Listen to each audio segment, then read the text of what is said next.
ನೀವು ಸತ್ಯ ಹೇಳಿದ್ರೆ ಡಿಕ್ಲರೇಷನ್ ಕೊಡಕ್ಕೆ ಯಾಕೆ ಹೆದರ್ತೀವಿ?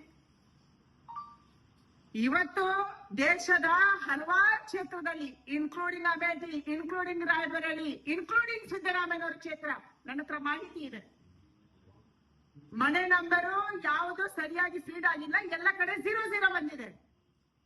ನೀವು ಅದರ ಆಧಾರದಲ್ಲಿ ಫೇಕ್ ವೋಟರ್ಸ್ ಅಂತ ಕ್ಲೈಮ್ ಮಾಡ್ತೀರಿ, ಮನೆನೇ ಇರ್ಲಿಲ್ಲ ಅಂತ ಕ್ಲೈಮ್ ಮಾಡ್ತೀರಿ. ಬೆಂಗಳೂರಲ್ಲಿ ನಾನು ಬೆಂಗಳೂರಿನ ಪ್ರತಿನಿಧಿ, ಈಗ ಮಾತ್ರ 2008ರಿಂದ ನಾನು ಯಶವಂತಪುರದ ಪ್ರತಿನಿಧಿ. ನಮ್ಗೆ ಗೊತ್ತಿದೆ, ಒಂದು ವಠಾರದಲ್ಲಿ ಒಂದು ಓನರ್ ಮನೆ ಇರುತ್ತೆ, ಬಾಕಿ ಎಲ್ಲ ಚಿಕ್ಕ ಚಿಕ್ಕ ಮನೆಗಳಿರ್ತವೆ, ಕೇವಲ ಒಂದು ರೂಮು, ಅದರಲ್ಲೇ ಒಂದು ಸ್ಲ್ಯಾಬ್ ಹಾಕಿ ಅದರಲ್ಲೇ ಅಡಿಗೆ ಮಾಡ್ತಾರೆ. ದೂರದಿಂದ ಯಾವುದೋ ಊರಿಂದ ಬಂದವರು, ಉತ್ತರ ಕರ್ನಾಟಕದಿಂದ, ಉತ್ತರ ಭಾರತದಿಂದ, ನಾರ್ತ್ ಈಸ್ಟ್ ಇಂದ ಬಂದಂತವ್ರು ಅಂತ ಚಿಕ್ಕ ಮನೆಯಲ್ಲಿ ವಾಸ ಮಾಡ್ತಾರೆ. ಅವ್ರಿಗೆ ಮನೆ ನಂಬರ್ ಕೊಡಕ್ ಆಗಲ್ಲ, ಅವರು ರೆವಿನ್ಯೂ ಟ್ಯಾಕ್ಸ್ ಕೇವಲ ಒಂದು ಮನೆಗೆ ಕಟ್ಟಿರ್ತಾರೆ. ಅದಕ್ಕಾಗಿ ಏನಾಗುತ್ತೆ, 8A, 8B, 8C ಅಂತ ಹೇಳಿ ಉದ್ದನೆಯ ನಂಬರ್ ಕೊಡ್ತಾರೆ.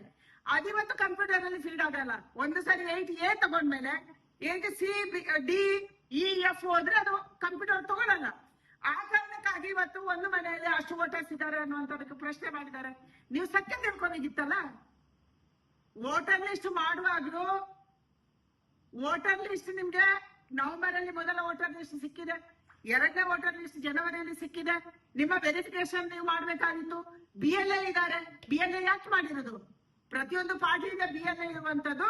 ಯಾರು ಫೇಕ್ ವೋಟರ್ಸ್ ಇದ್ದಾರೆ ಅವರನ್ನ ಪತ್ತೆ ಮಾಡಬೇಕು, ಅಂತವರನ್ನ ಡಿಲೀಟ್ ಮಾಡಬೇಕು, ಪಾರದರ್ಶಕವಾದಂತ ವೋಟಿಂಗ್ ನಡಿಬೇಕನ್ನೋ ಕಾರಣಕ್ಕಾಗಿ ಮೊದಲ ಬಾರಿಗೆ BLA ಆಗಿದೆ. 2006ರಿಂದ ಶುರು ಆಯ್ತು, 2008ರಿಂದ ಜಾರಿಗೆ ಬಂತು. ನಿಮ್ದೇ ಸರ್ಕಾರದಲ್ಲಿ BLA ಮಾಡಿರೋದು. ಅವ್ರು ಮಾಡ್ಬೇಕಾಗಿತ್ತಲ್ಲ.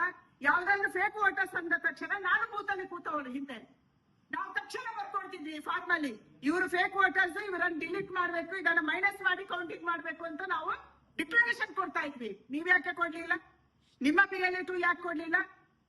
ಇವತ್ತು ಇಂತ ಹಲವಾರು ಸತ್ಯಗಳು ಮಹದೇವಪುರದಲ್ಲಿ ಅಡಗಿದೆ. ಇದರ ಎಲ್ಲ ಅಂಕಿಅಂಶ ತನಕ ನಾನು ನಾಳೆ ಮಾತಾಡ್ತೀನಿ. ಆದ್ರೆ ಇವತ್ತು ರಾಜಣ್ಣ ಅವರ ಒಬ್ಬ ಹಿಂದುಳಿದ ವರ್ಗದ, ಪರಿಶಿಷ್ಟ ವರ್ಗದ ವ್ಯಕ್ತಿಯ ರಾಜೀನಾಮೆಯನ್ನ ತಗೊಂಡು ನೀವು ಬಹಳ ದೊಡ್ಡವರಂತ ಘೋಷಣೆ ಮಾಡಬಹುದು. ಆದ್ರೆ ನೀವು ಸುಳ್ಳು ಅನ್ನುವಂಥದ್ದು ಸಾಬೀತಾಗಿದೆ. ಅವರು ಸತ್ಯ ಹೇಳಿದಕ್ಕೆ ಅವರು ರಾಜೀನಾಮೆ ತಗೊಂಡಿದ್ದೀರಿ. ಫೇಸ್ ಮಾಡಕ್ಕೆ ನಿಮ್ಗೆ ಧೈರ್ಯ ಇಲ್ಲ, ನಿಮ್ಮ ಮುಖ ಇನ್ನೂ ಉಳಿದಿಲ್ಲ, ಚಹರ ಉಳಿದಿಲ್ಲ ನಿಮ್ದು. ಅದಕ್ಕಾಗಿ ಇವತ್ತು ರಾಜೀನಾಮೆ ತಗೊಂಡಿದ್ದೀರಿ. ನೀವು ಸತ್ಯವನ್ನ ಅರಗಿಸ್ಕೊಡುವಂತ ಶಕ್ತಿ ಇವತ್ತು ಕಾಂಗ್ರೆಸ್ಗೆ ಇಲ್ಲ.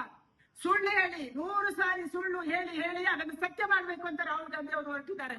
ಇದನ್ನು ದೇಶದ ಜನ ಒಪ್ಪಲ್ಲ. ನೀವು ಡಿಕ್ಲರೇಷನ್ ಕೊಟ್ಟಾಗ ನಿಮ್ಗೆ ಧೈರ್ಯ ಇದೆ ಅಂತ ಅನಿಸುತ್ತೆ, ಇಲ್ಲ ಅಂದ್ರೆ ನೀವು ಪುಕ್ಕಳು. ಹಿಟ್ ಅಂಡ್ ರನ್ ಕೇಸ್ ನಿಮ್ದು. ಹೇಳಿದೀರಿ ಓಡೋಗಿದ್ದೀರಿ ಅಂತ ಜನ ಹೇಳ್ತಾರೆ. ಇದು ಇವತ್ತು ದೇಶದಲ್ಲಿ ನಡೀತಾ ಇರೋದು.